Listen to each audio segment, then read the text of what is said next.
যুক্তরাষ্ট্রভিত্তিক এবং ইসরায়েলের সমর্থিত সংস্থা গাজা হিউম্যানিটেরিয়ান ফাউন্ডেশন GHF ত্রাণ বিতরণ কেন্দ্রের আশেপাশে ভিড় করা মানুষের উপর নির্বিচারে হামলার অভিযোগ বাড়ছে। সেখানে কয়েক সপ্তাহ ত্রাণ নিতে গিয়ে প্রায় 750 ফিলিস্তিনি নিহত হয়েছেন বলে জানিয়েছেন গাজার স্বাস্থ্য মন্ত্রণালয়। মে মাসের শেষ দিক থেকে গাজায় ত্রাণ বিতরণ শুরু করে GHF। শনিবার গাজার স্বাস্থ্য মন্ত্রণালয় থেকে বলা হয়, GHF এর কেন্দ্রগুলোতে হামলায় অন্তত 743 জন ফিলিস্তিনি নিহত এবং 4891 জন আহত হয়েছেন।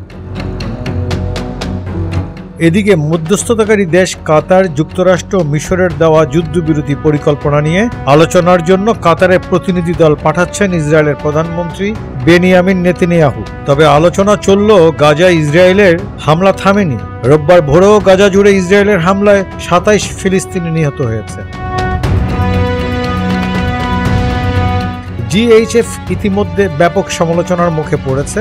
একাধিক প্রতিবেদনে দাবি করা হয়েছে, সংস্থাটির কর্মীদের পাশাপাশি ইসরায়েলি বাহিনীও ত্রাণ নিতে আসা মানুষের উপর গুলি চালিয়েছে।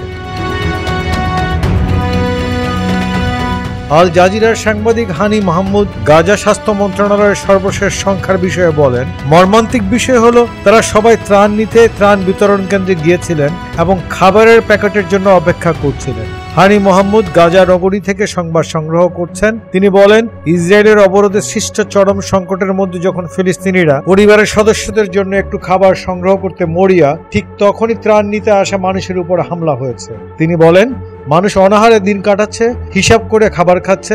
অনেক পরিবারই খাবার খেতে পারছে না। অনেক মা নিজে না খেয়ে সন্তানদের মুখে খাবার তুলে দিচ্ছেন।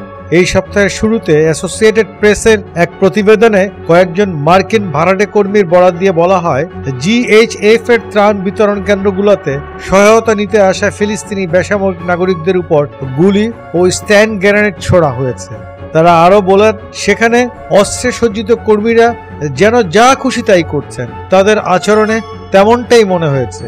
GHF এপির প্রতিবেদনকে সম্পূর্ণ মিথ্যা বলে উড়িয়ে দিয়েছে এবং বলেছে তাদের কাছে নিজেদের কার্যক্রম স্থলগুলোর নিরাপত্তা ও সুরক্ষা অত্যন্ত গুরুত্বপূর্ণ।